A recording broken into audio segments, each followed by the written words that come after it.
Nation! Welcome back to the Bros. Bros. Ooh, bing. We're so good Oh, at that. We're we're, getting good. we're getting very nice. We're doing really good. Welcome back. Today is going to be jam-packed with a hmm lot of stuff. I don't even want to give the itinerary right now because there's just a lot of stuff and it can go in a lot of directions. And we're hoping that stays in the direction that we wrote down in our notes, right, Marcos? Sometimes it does go that way. Sometimes it doesn't. You gotta just grab life and just go with it. So I'm excited for this one. This is gonna be a fun episode. It should be fun. Speaking of which, Um, how was your weekend? Did you have any fun? I mean, it was an RSL-less weekend, so It was. Hopefully everybody in California, they are doing okay because they had the hurricane.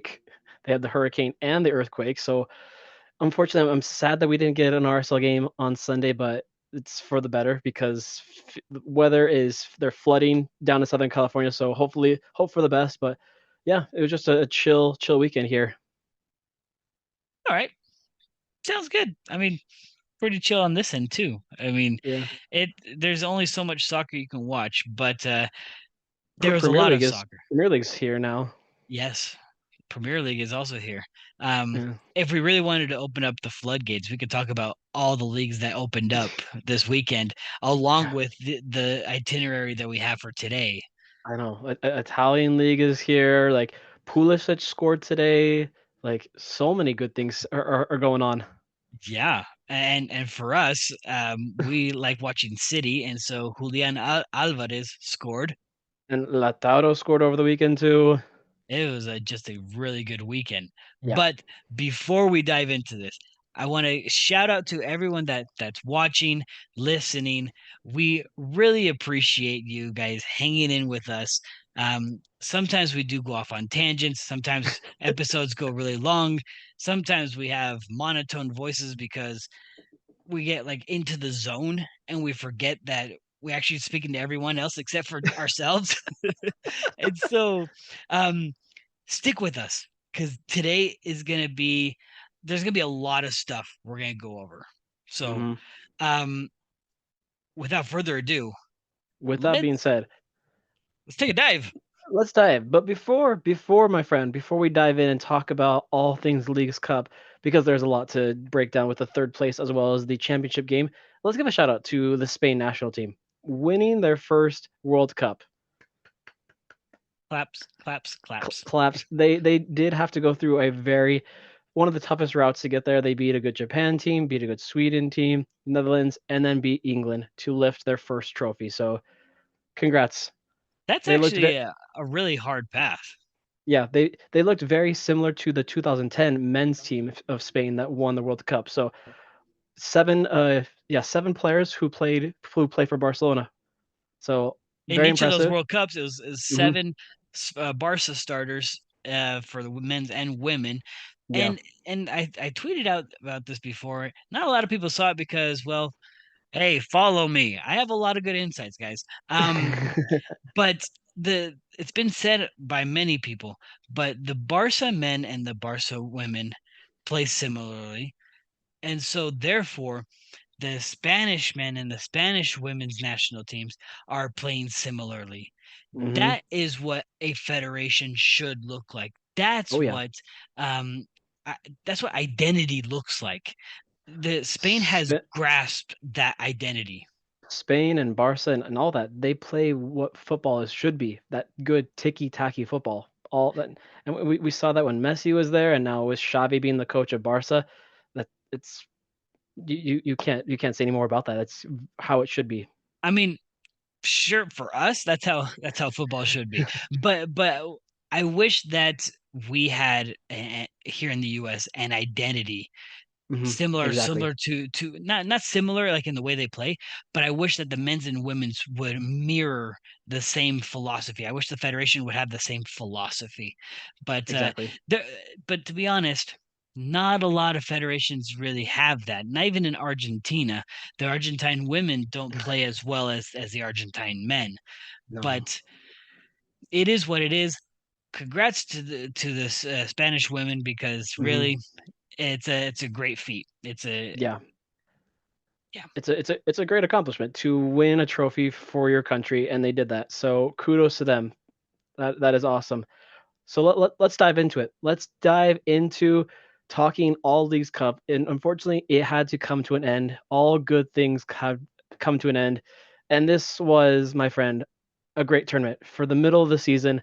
So let's start with the third place matchup between Philly and Monterrey. Just a So second. I want to say this. As much as I loved Leagues Cup, this really felt like for me as a fan a marathon.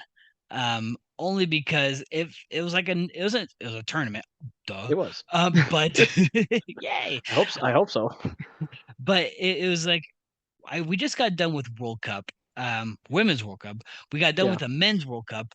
Leagues Cup had that feeling, a World Cup feeling, because of group stage, knockout stages, the Hmm. intensity of it. And so Yeah. Saturday was just the culmination of all of that, where I was like, oh my gosh, I need to be done with this because now I have to start other things. So as much as I love to see Saturday, I'm glad it's over. Now we Yeah. can get Yeah. into it. Yeah, like you said, I am sad slash happy that it's over because now that it's over, obviously we got to focus on Open Cup, which we'll get to in a second, and then back to the MLS regular season. So now we're done with soccer. Then we got more soccer. So it never ends, never ends. So let's get right into it. So like we kind of mentioned last time, Monterrey already qualified for Champions League. So in this one, they didn't really have a lot to play for. So they didn't have their usual starters that they started for all these games. They didn't start no Funis Mori, he didn't start this one. No Meza, who started every single one. And their main goalkeeper, no Andrade. He didn't start as well. They went with their backup keeper. Did any of that surprise you at all looking at their lineup? The only thing that surprised me with their lineup was that there were three players with triple digit numbers. Right? We saw that a lot of Mexican teams, especially as well with Leon. Yeah, so there's a, but it didn't surprise me, just like what you said, with Monterrey already getting into a Champions League, because they won Hmm. the league last Hmm. season. Yeah. It wasn't a surprise to me. This was more of like a an honor, like this is for our pride kind of thing, which they obviously didn't really care about either, because as we know, they were the team that complained the most about Leagues Cup, Yeah. and they were just ready just to go home. Yeah. Yeah. So Philly did show up and they played excellent. The first 45 minutes up to nothing. Goal early in the game, first minute by Bueno.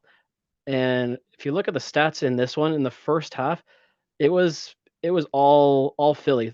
They had 6 shots just on target alone in that first half. So they were coming out hot. Yeah. But here's the thing about these stats, though. We've if you've heard us talk, I've mentioned this before, where the possession that a team holds really dictates what kind of game they're wanting to play.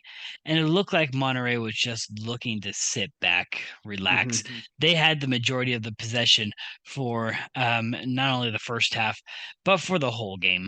Um, Hmm. they weren't looking to press forward. Um, Even though the times that they did press forward, they had a couple of shots, obviously didn't amount to anything because they got a big old goose egg on their side of the score sheet. Yep. Andre Blake got the shutout. But so then I think about this. If Philly looks like they're playing, I mean, were they playing their best players? I think they left off some. Like Who do you think they left off? so from starting, they've Well, yeah, played the game, but they well, yeah, Bedoya, you have Bedoya, but you look at the age of Bedoya, he's 36 years old. but he's still a starter nonetheless. Yeah. Who Um, who who else besides that would you have started for them? Possibly Donovan. Yeah. Maybe Joaquin Torres. Yeah. So these players that I think have started. or normally would start. I think they sat a couple of them thinking, look, we got to play league next week. Um, let's just give these starters a rest. This game really doesn't have any significance other than winner gets third place. It's not like they Yeah. get a clinch a spot somewhere. I don't know how much the monetary winnings were for this game, and like I really care. But I think this was a good chance for younger players or bench players to get some experience against a Mexican team, even though they were also playing their bench players as well. Yeah, yeah. I kind of wish it was for this third place match was a team that didn't already qualify for the Champions League, so then they would actually have something to play for. So it was, but in a sense, it was good for Monterrey to be playing those younger players who haven't had those minutes, and then to have these Philly players who to have that experience of playing against a Liga MX team. Yeah. So there really wasn't much to take out of this game because Yeah. both teams really did treat this as a friendly. Yeah, I'm happy that Philly won. That just means one more MLS team added to the bunch going to CONCACAF Champions League. Yeah, that's true. So Yeah, good for them. we'll chalk it up as a win for the MLS. But let's dive right into the granddaddy of it all, the finale between Nashville and Messi. I'm joking. Nashville and Miami. But let's be real here. This whole tournament has been everyone against Messi, Yes. it seems like. Yeah, exactly. So this game did not disappoint at all.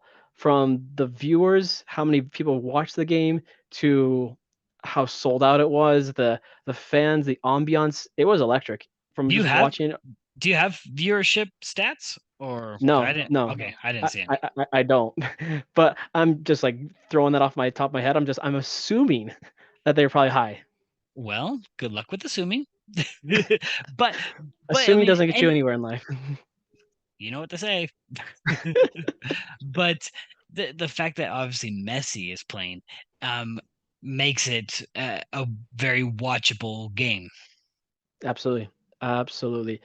And then right from the get go, their lineup doesn't disappoint. So of course you have Robert Taylor, Joseph Martinez, Messi, Busquets, Jordi Alba, all starting for this one, and we've seen how well those players have played thus far in this tournament. Robert Taylor, not a lot of people knew about him or knew anything about him prior to this tournament, and all of a sudden with Messi and Busquets coming in, people are I like, I want Robert Taylor on my team. everybody now wants Robert Taylor. They're wondering when his contract is up so they can pounce on him. Same with Benjamin uh, Kramaski. Kormaski, 18 years old. He was impressive in this match. 21 out of 27 passes for 78%. At such a young age, he has been impressive. I will say this though. This part is not impressive. 78% I think was the lowest on the team. Hey, that's Now, still.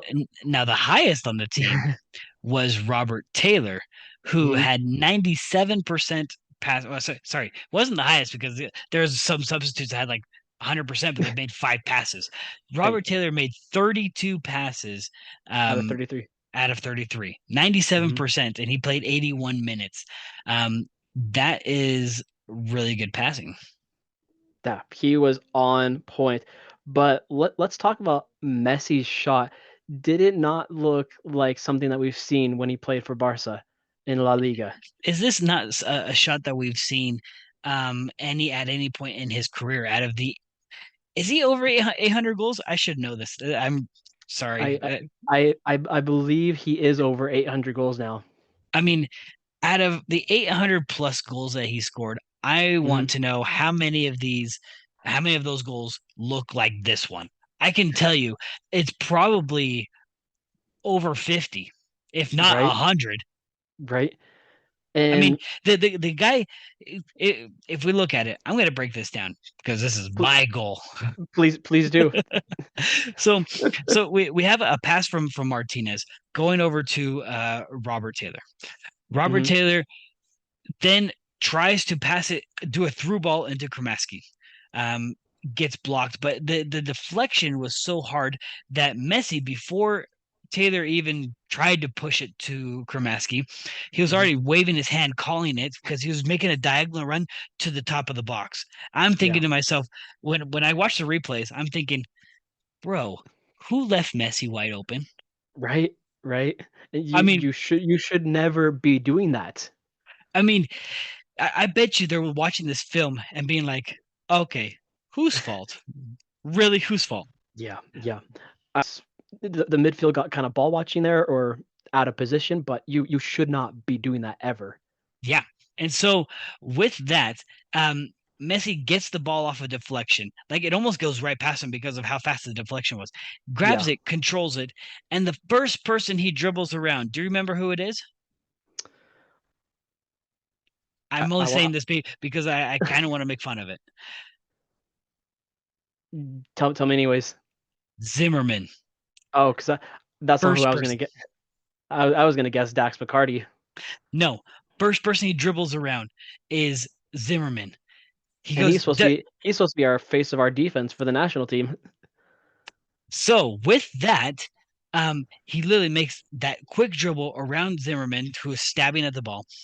He takes one, I think it was one, and then a shot. His famous left curler. His famous left foot, which always be on his left side. That is his famous left side. Too much space, too much time, easy goal. Now I'm going to tell you my experience when I watched this goal. I think I know where you were. Do you know where I was? I do Yeah, know you were. I do know where you were. You were still in the car driving home. yeah.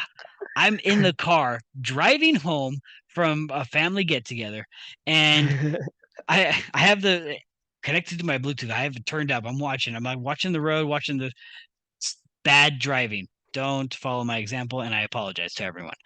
But um, I see it out of the corner of my eye because I'm hearing it in Spanish. The Yeah. guy's voice is starting going up, up, up, up, up, up, up. I'm like, oh yeah, this is gonna be a goal. And my wife's like, look, look. I look, boom, goal. Oh my gosh. Oh, I about had a heart attack. yeah. As long glad the kids and glad nobody got in a wreck while watching greatness in the car. I want to say something cheeky. I'm gonna say it. I mean, sometimes sacrifices need to be made. Oh, that's bad. I promise, It's guys, I love my family. Um, Sometimes I he love does. Messi more. He does. I promise everybody. But if yeah, but if you look at the stats just in that first half alone, Miami owned the possession 59% to 41, and it was all Miami on those passes, 310 to 200, which But it was just but does it surprise you? This is my no, question to you. I no, mean, not at all. you only have three ex-Barca players. How did they get everyone else on board? Well, you already besides those three players, you have Joseph Martinez, who has international experience, and been playing so well in the MLS prior to Miami when he was in Atlanta. So So then, do you chalk this up to Barca experience and Barca leadership, or to Tata and his strategy and his experience?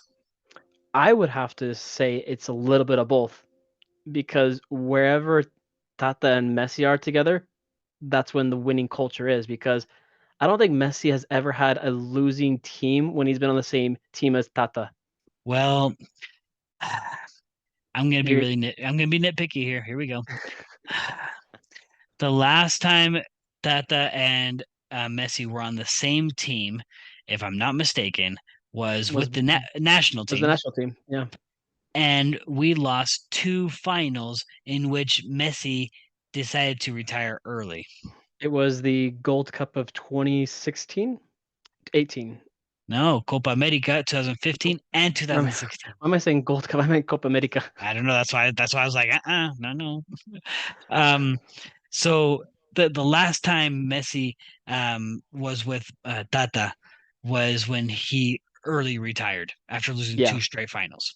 Yeah, so it just shows you how much of an impact he has been with those three players, and the leadership that he brings is what that squad has needed.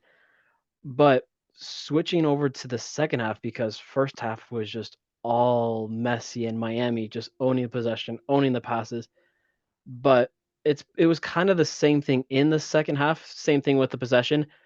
But we get a set piece by Nashville, and then who'd they leave all alone on the back post? Fafa Pico, just left alone on that back post, easy tap in to tie that game up. Oh, Fafa.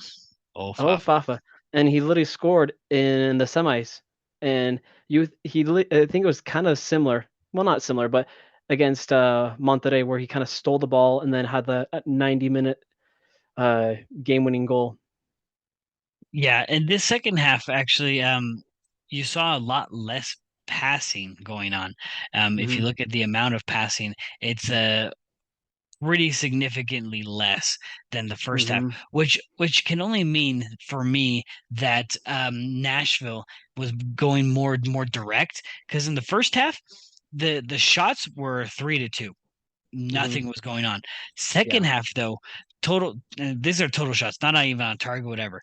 Total shots for Nashville turns to 8. So Nashville started going not desperate, but they started going more direct. Oh yeah. Like I I at one point thought Nashville was gonna have that game-winning goal by Mukhtar, by somebody up top, because they were getting kind of desperate. They were literally taking out everybody. They took out Fafa Picot, Dax McCarty, Mule towards the end of the game just for reinforcements come penalty kicks. Yeah. Towards the end of the second half, yes, that's when people were. I think the strategy felt like, okay, we're going into PKs at this point. After the 80th minute, that's when people were like, But yeah. yeah, but prior, I think it was 85th or close to the 90. It was like the last play of the game. If you It was remember, the yeah, it was a 90, it was 92-32. I remember. 90, 92-32, Campana. Oh, he had a good touch, but could not finish it. I was banging my head against the ground. I'm like, you gotta put those chances in the back of the net, but it just did not get there. So it's one of those that one, he's a striker. Strikers Yeah. should be scoring these like 100% of the time. Oh Um, yeah. gets the ball, chips a pass to himself over the keeper. So he gets around the keeper. The defender that's supposed to be guarding him, chasing him, slips, falls down. The Hmm. ball is rolling in front of the net, and you're like, "Oh my gosh, just run, slide, kick the ball into the net." So he slides, but it happens to be right at the back post, and he nails the ball off that post. Yeah. And literally, like, I think next play kicks it, and I think they called the game, goes to Yeah, penalty kicks. yep, they called it So regulation. I was like, you got to be kidding me. Campana, you could have won the game, could have been the face of the team, but no. But I mean, we're looking at hindsight at this point. But Yeah. I'm glad that that happened because what comes next just made this oh so much better. Oh my goodness, that penalty shootout was one. I'm not going to say the best penalty shootout because we obviously know what the best penalty shootout was. Is the Of one course, is the one that's right behind you. But this is up there as well, one of the better penalty shootouts because I for one love a penalty shootout when it comes down to the keepers.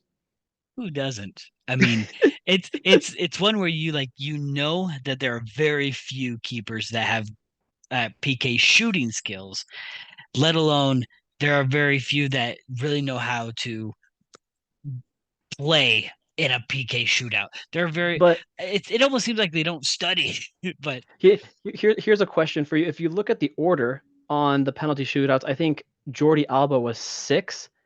Does that surprise you that Miami had him so far down the list and not a little bit higher with Messi and Busquets? he was 7th, so 7th. even farther down. And no, it doesn't surprise me because he was never in the top 5 at Barca. Yeah, yeah. So of course this comes down to goalies, like I just mentioned. Calendar, the goalie for Miami, drills his, he makes his, and then up next was Panicho. If you want to hear how they're calling him on the broadcast, they're calling him Panico. Panico, because he was probably feeling that way when he missed his shot. Bad dad joke. Elliot, we have Panico. Mayday, Mayday. No. Panico, Panico. No, but Calendar came up huge with a great save to seal it, win it. Miami gets their first trophy in club history. You can't write up something any better.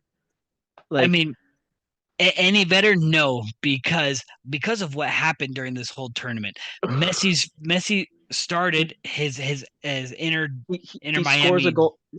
goal in every single game he played, wins the top goal scorer of the tournament.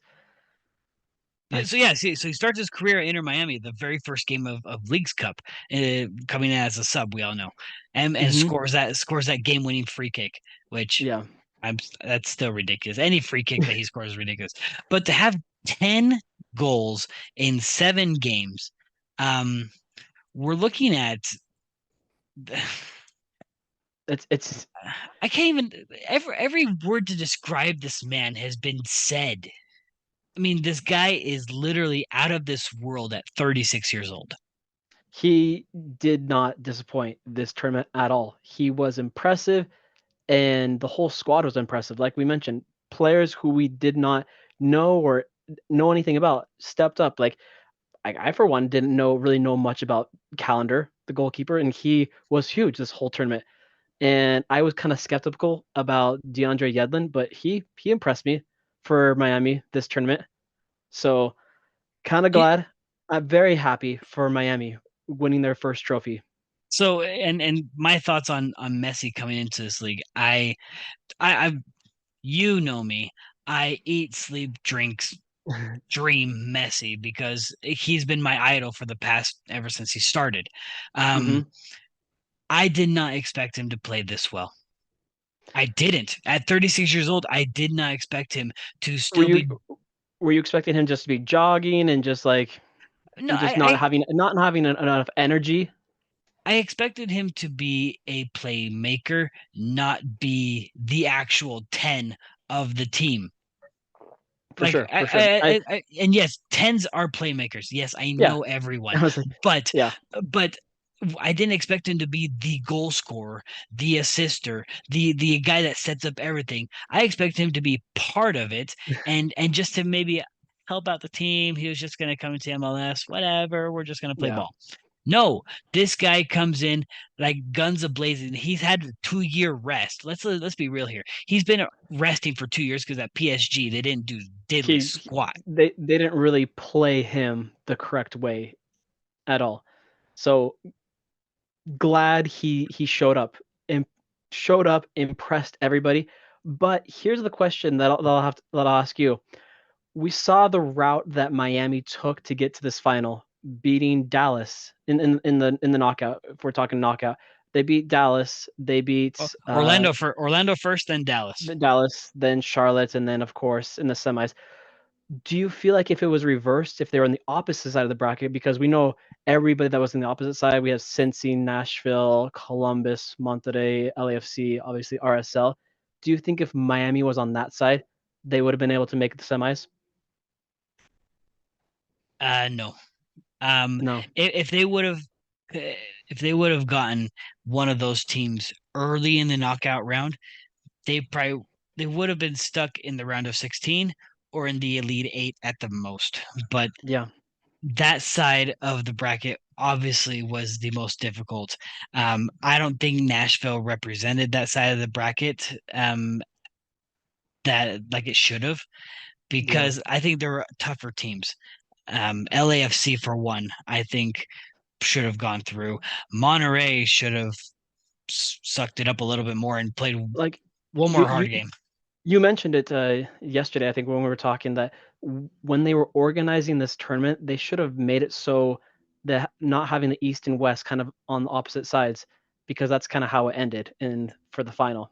For me, it would have been better. I mean, leave the group stage. like in their region, so that way they don't Yeah, have to travel as much. for sure, for But sure. but after that knockout round, regions out the window. Let's do a West one versus an East two, Midwest one versus a Southeast three or two, whatever. Just but mix them up For because sure. I was not a fan of how RSL and Monterrey were literally just right below each other. I'm like, they should be on opposite sides of the bracket.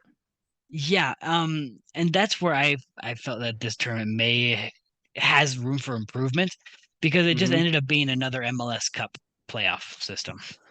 Yeah, yeah. So happy. I liked the idea of having an in-season tournament between both leagues, but if they're wanting to do it again next year, a lot of improvements.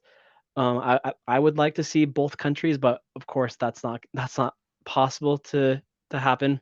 No, Don Garber already said that having this cup in both countries simultaneously will not work. It's either in Yeah. one or the other. So most likely it'll probably be Mexico next year if they're going to be doing this tournament. I doubt it, sir. You think back here in the U.S.?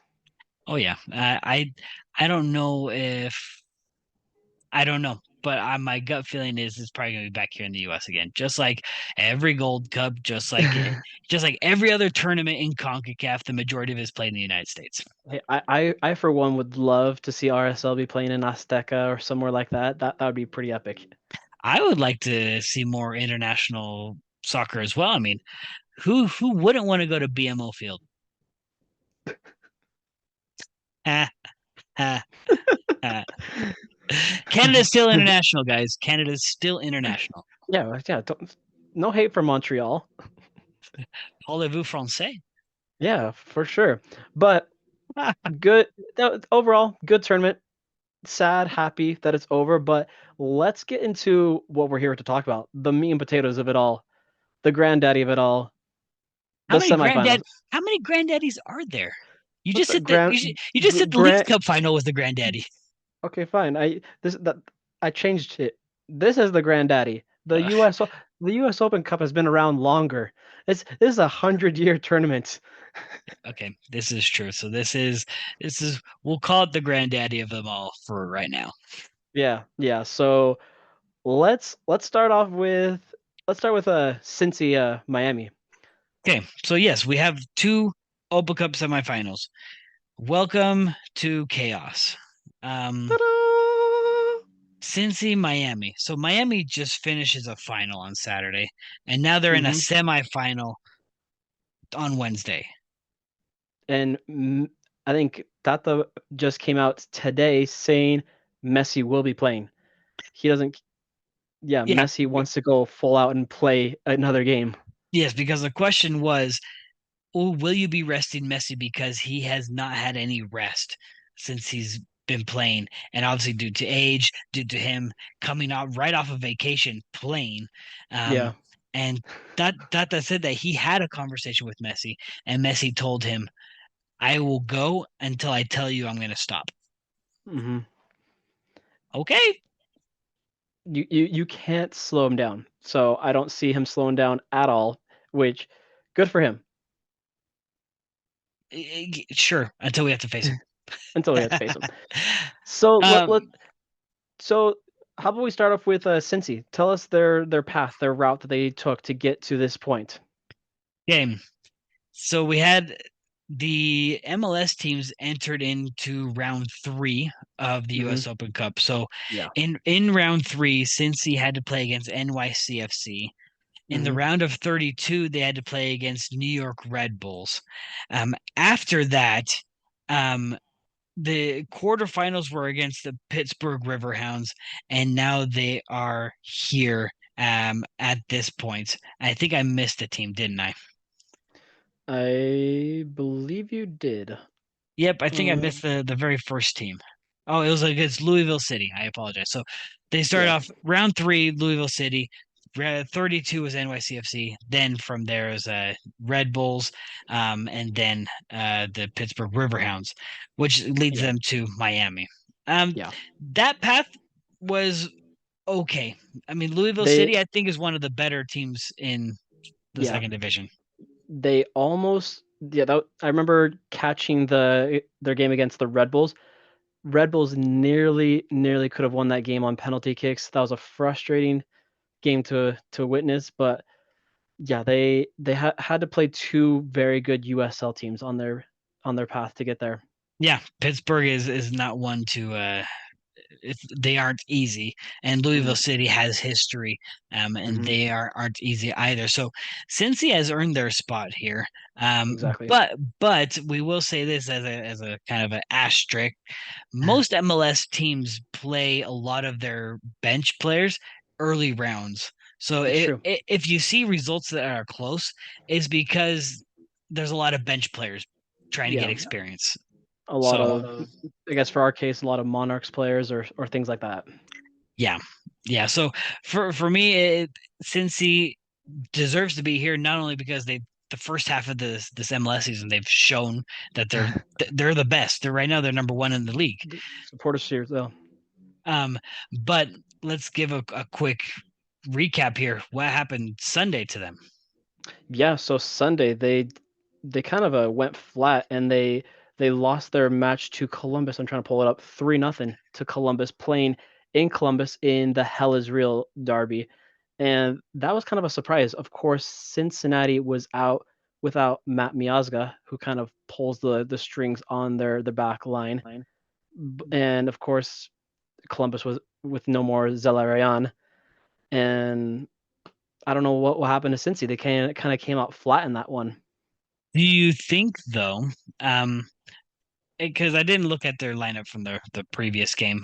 How long had it been since they played? It was like same time as RSL, right? Yeah, because they obviously they made it to the knockout stage, so I think it was about the same time as RSL. Yeah, maybe a game or two off. But do Yeah. you think that they were resting some players in order to get ready for this Wednesday game, knowing that they had to play on Sunday? No, I don't think at all because if you look at Cincinnati's lineup in this matchup, you literally have Brandon Vasquez, Acosta, Barriel, Moreno, Powell, and even their keeper. Like so, there's and Haglin on defense. So they're still going their normal players. I don't see them. I don't see any players that actually got resting time. Hmm. So then, should Cincinnati fans and Cincinnati be worried about what's going to happen Wednesday? Yeah, honestly, yeah. So if Miami just beat Nashville in Nashville, and I would be partially worried for that aspect. Well, let's talk about Miami, Inter Yeah, Miami's path because yeah, Inter Miami, remember, they have been Messi-less before the Leagues Cup tournament. So yeah. they had to be Messi has not played, of course, any Open Cup. So any Open Cup, any MLS, nothing. So yeah, Inter Miami had to beat Miami FC in the third round. They yeah. beat Charleston Battery in the round of Hmm. 32. Hmm. Um, from there, they had to beat Nashville, which, by the way, another asterisk, they knocked out Nashville in the Open Cup and they beat Nashville in the final. So that's going There's to some be a bitter rivalry. there's some bad blood between those two teams, Yeah. So Inter Miami beat Nashville. Quarterfinals, Inter Miami survived against Birmingham. which that was a sad game for Birmingham to watch. So I think Inter Miami being Messi less Hmm. has earned their spot right here. They've put up with a lot of stuff. They've had a horrible first half of the season, as we all know. Um, I think this is their time to, after this League's Cup, to turn things around. Yeah, So, yeah. eek. That's it's it's something else. Who do you think out of those two teams between Cincy and Miami had the hardest route to get there? Hmm. I think Cincy, because of Cincy, the two USL teams that you don't know how they're going to come out in those games. I mean, coming from an RSL perspective, we've been beat by a couple of USL teams in this tournament for in our sure. history, and so you never know how they're going to come out. Even though we put our starters out, um, Absolutely. And so with Pittsburgh being one of the top USLs in USL, a lot, and Louisville having a good history, I think that's Hmm. what brings it above Inter Miami because Inter Miami. I mean, they played Miami FC and Charleston, so two USL teams in a row. They play Yeah, against Nashville, and then they play against another USL team. So three out of their four games have been against USL teams. Do exactly, they exactly. do they deserve where they're at? Yes, because obviously they won, but Yeah, it wasn't the hardest path for them. yeah. I agree with you. I think Cincinnati did have a harder path. In the past couple of games from Miami, they kind of barely did squeak by, playing against Nashville, playing against a USL Birmingham team, which Birmingham should have won that game because they were the stronger team overall. Hmm. So, do you see playing on the road for Miami against a very hostile environment of Cincinnati going to be a struggle for Miami and Busquets and Alba and all the Miami squad? Um, I will shoot you back a counter question. Um, which is harder to play in, Nashville or Cincinnati? Well, obviously, probably Nashville because they're the larger stadium at 30,000. I'm just saying that Yeah, so between those two, I don't know. I would think Nashville would be harder. Also, let's be real here. Messi, Busquets, Alba, this is not the biggest stage they've played on. for So sure, for sure, I, for sure. I'm not worried about them getting nervous. And I think that they've shown throughout the Leagues Cup that they are able to motivate their teammates to elevate their game. So for me, I I think I I don't see them just playing on Saturday slowing them down at all. I feel like that will kind of give them the upper hand, just winning a trophy, their first trophy in team history. So this will be some good momentum to build off of. I'm going to be real here. I can see both sides of this coin. Only because we all know that after playing seven straight games of kind of we'll call it a Wednesday Saturday schedule, so Yeah, it's for a sure. tough schedule. Um, it can exhaust you, and Absolutely. and if you have to play another game after winning the final, I feel like that sometimes your brain just turns off because you're like, I just won something. All right, I'm just gonna relax. I don't know how many of these players are used to playing in so many back-to-back important games. I remember in Messi, Busquets, Alba's history where they've had to play a Wednesday Copa del Rey semifinal, and then they have to play El Clasico on Saturday, and then back the next Wednesday or Tuesday or Wednesday they have to play a Champions League. So they are used to back important games. Hmm. It's the rest of the team on It's Miami. these younger guys who haven't really had that experience to see if they're ready for that. Yeah, so that's where I'm hesitant to say that Miami is going to show up and do well. Um, I mean, we could be looking at the first defeat of Messi since coming to Miami, Hey, hey, and, hey! and Now! Don't we don't need that. I mean, but really, I mean, can you just feel it? It's like coming. I No, of course, like all winning streaks have to come to an end, but I sense where you're coming from with how good, because I feel like Cincinnati, after losing 3-0 on the road, they have something to prove because they're kind of out for revenge. They need to come back because they are the best team in MLS for a reason. yeah. And so that's why I'm like I'm hesitant to even say Miami's gonna do well. Yeah, So I mean, what are you gonna do? I know what you're gonna do. You're gonna tell me what is your prediction? What do you think is gonna happen All right, in Wednesday's match all between right. Cincy and Miami? I think Ooh-doo-doo-doo-doo-doo-doo. Ooh-doo-doo-doo-doo-doo. stop it. um, I think this was gonna be a 2-2 draw. 2-2 draw. Do these go to extra time or straight to PKs?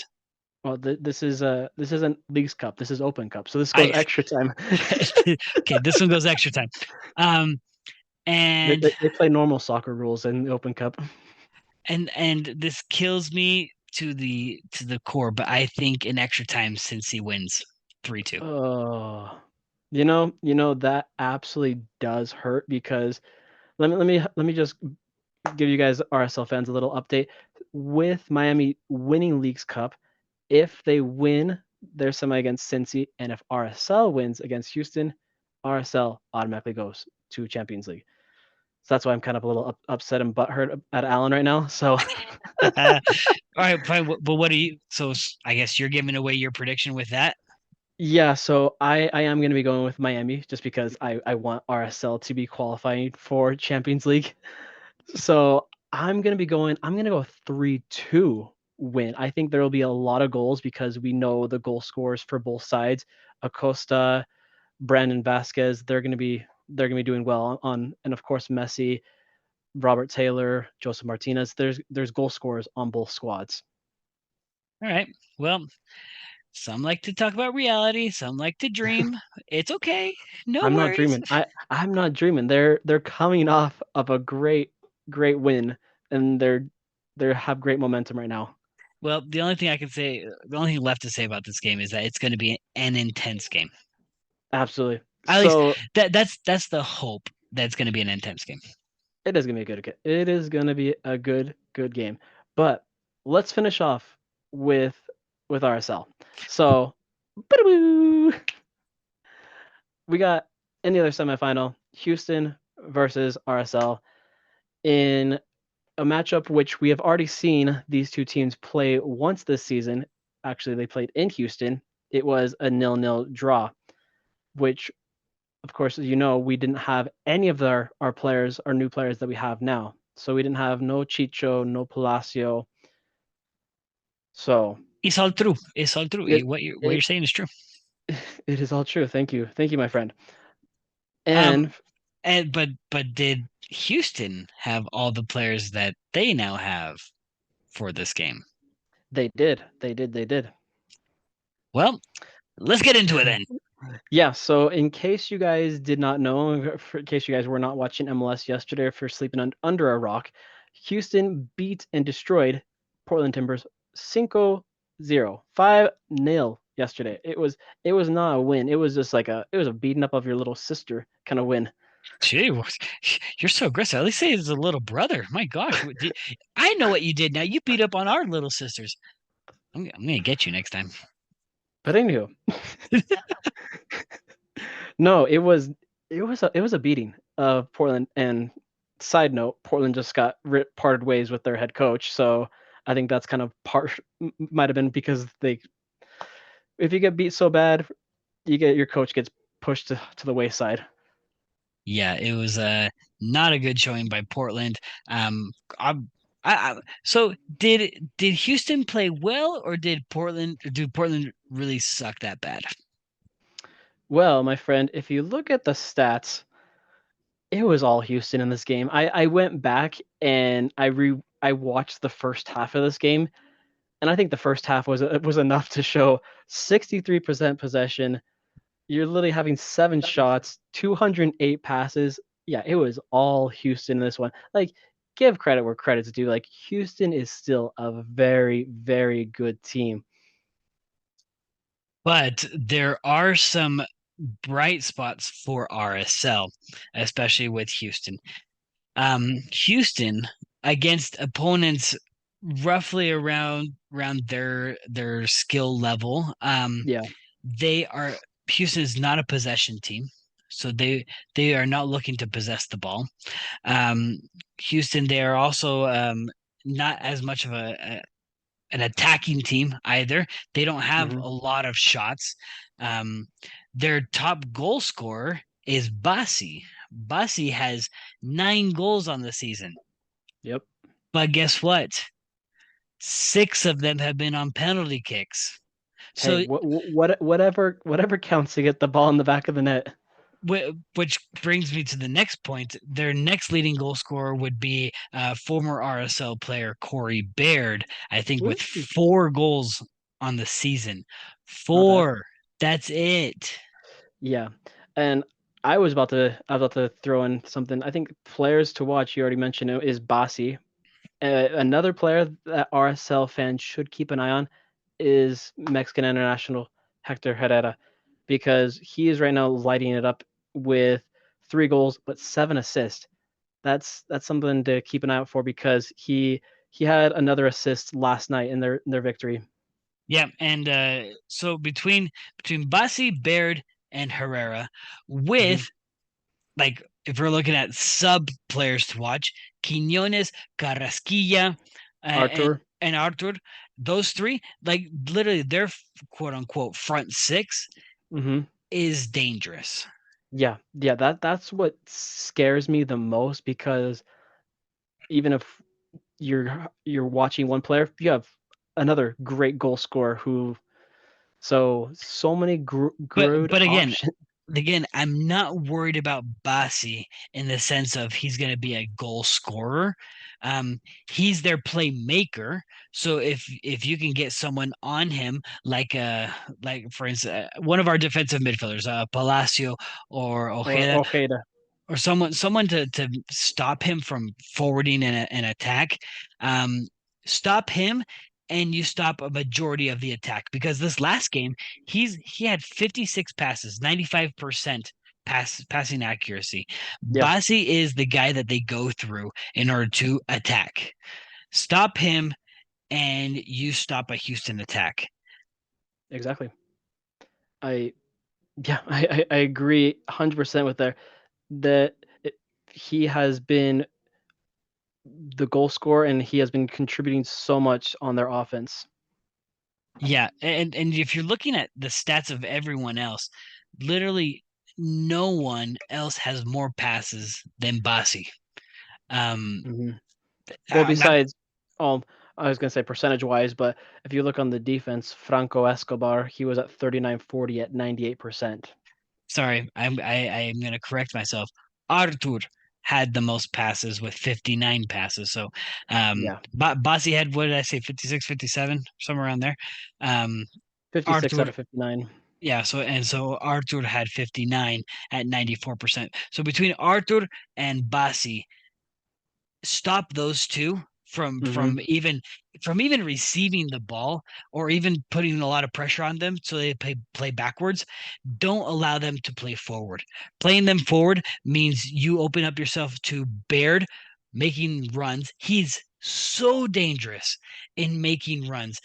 He's really good at making behind the back runs. Hmm. We saw it when he played with RSL. Unfortunately, he didn't get the minutes that he deserved, or didn't get the development that he needed under Freddie Juarez. I think that's when that's his only coach, right? I think it was Correct. just under, Yeah. and so I think unfortunately, because RSL was in a really bad moment, we could not keep the likes of Baird on the team, which Baird is now a good goal scorer for Houston. Um, that one is what I'm most scared of, because he's the one that's going to be making the runs everywhere. And with the weaknesses, and I'm talking a lot. Sorry, I'll let you talk. No, no, it's um, okay, my friend. if we have a Silva or a Vera or Oviedo playing anywhere on that field with Baird right there, I can bet you my dog that's downstairs that that the passes are going to go to Baird, and they're going to go over the top.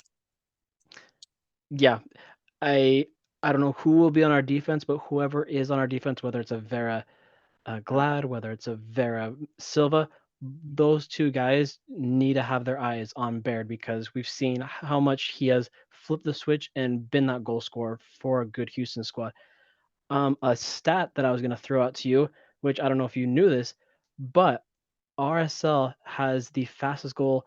Their fastest goal on away goal is against Houston in club history, and our fastest home goal in club history is also against Houston. I think I know who the away one is. I think it's Javi. Ding, ding, ding. Yeah, it was that beautiful, that kind of volley. It was like a volley cross that he meant to. I think he meant to cross it, but And And funny, coincidentally enough, the fastest home goal. Do you know who scored it against Houston? No, Corey Baird. really? Yep. Huh? Yep. How about them apples? Yeah. So fastest away goal and fastest home goal, both against Houston. So there you go. Your fun, interesting fact for the day. Well, can't use that for any trivia on the social medias. Or we use it and test you guys, see if you guys have been listening.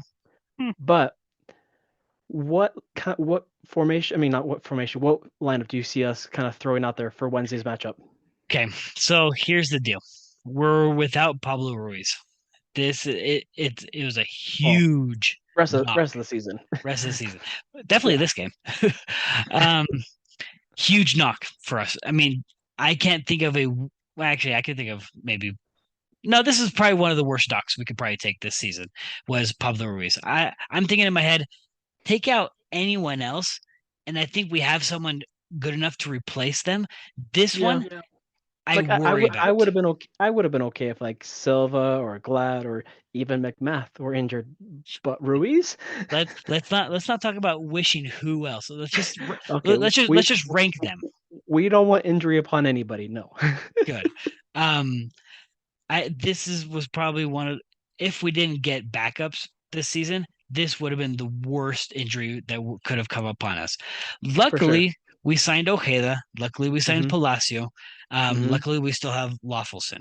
Now, the formation I see defensively, you you have to stick with Brody and Anelli on the outsides. Absolutely. Middle is still up in the air for me. With how we're looking at Dynamo, I think we're looking at speed, and so I think you put in Glad and Vera. Yeah. Um, Yeah. I agree. I agree there. Unless you really want to risk putting in what's his name, the new guy, Lum Kayvon. Kayvon, what's his last name? I'm drawing a blink on his name too, so I'm just gonna call him Kayvon. Kayvon, there we are. So I mean, if you really want to risk Kayvon, I don't know how he plays. Whether he's fast, I know he's tall, but I I'm with you. I would still go with a Vera Glad because you're going against fast players like in Quinones because I've seen how fast Quinones is. He's fast, and Baird. We saw him when he was with RSL. Both those are two fast players with the ball. So yeah, so we have to watch out for speed in this game, which goes to we're going to the midfield. So our mhm. two defensive midfielders. Um, Uh-huh. you have to stick with Ojeda. Ojeda Yeah, is our other rock. Now the question is, do you put in Lawfulson or Palacio? I If would we're go going Palacio. I would go Palacio.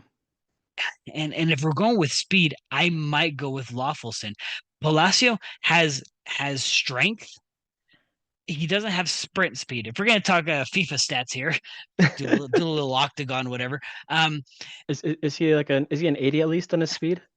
Speed, he's like a 75. Sprint speed, he's like a 55. And that's what I Ooh, worry about. ooh, that's not good. That's not good. I mean, if we've seen him, if you remember the run against Boanga, Yeah, he he got lost. beat. He got lost on the sprint speed. He can once he's up to speed, he can keep up with anyone. I was Anyone. like, Homeboy's not a track star. He's not a 100-meter dash guy. Yeah, yeah. But So, so so that's my one question. I would say that's kind of a little coin flip as well, kind of on our same thing with our defense. So it could be either way. It could be Palacio Lafason or vice versa. But on both wings, I think it's the most. I think it's kind of an obvious one here. Luna Sava. Yeah, has to be. Yeah. Um, I think it was a huge disappointment that Luna sat last game against LAFC for who knows what reason. Hmm. But Luna needs to start this game. Sava needs to start on the other wing.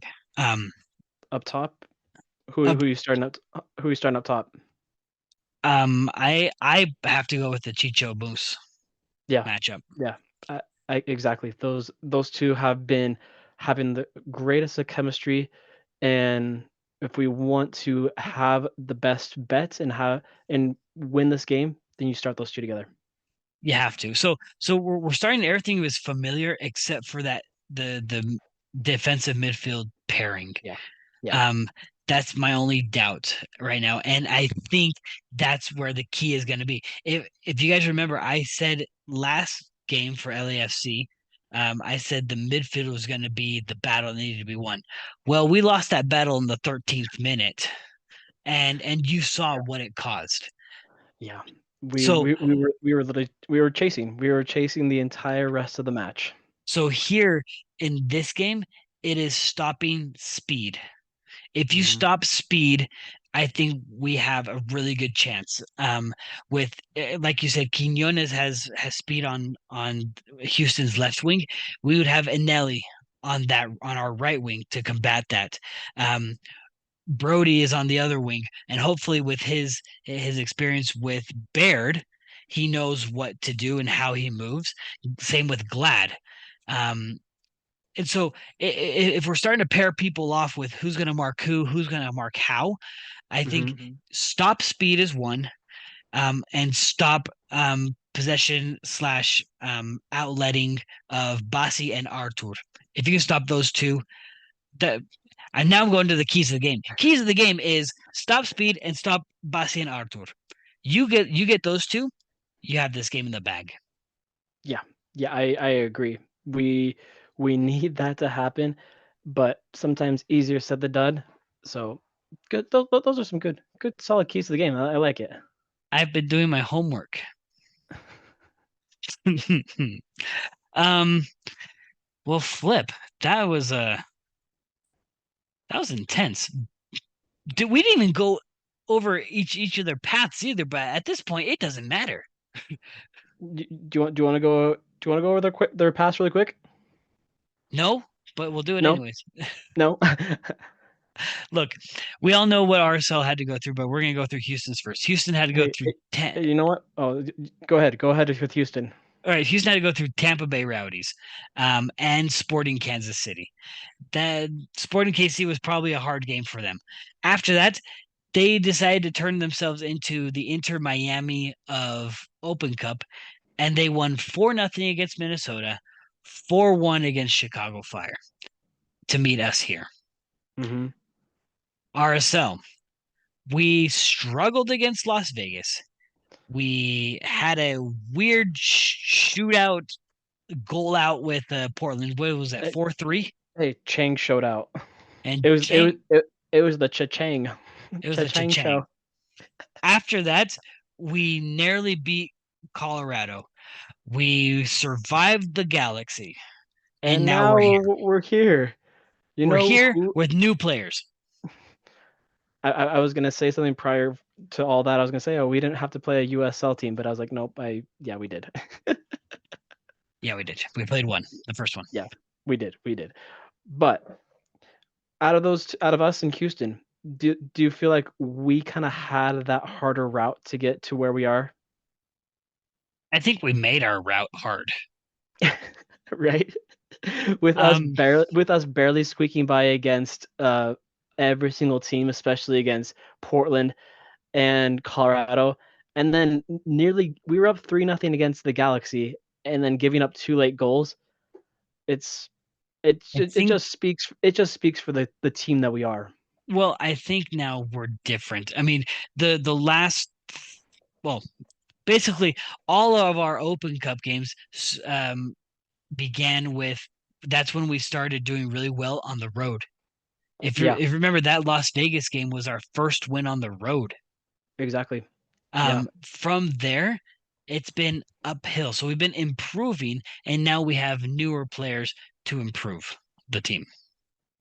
So with that, With that, which I'm very excited. It is prediction time.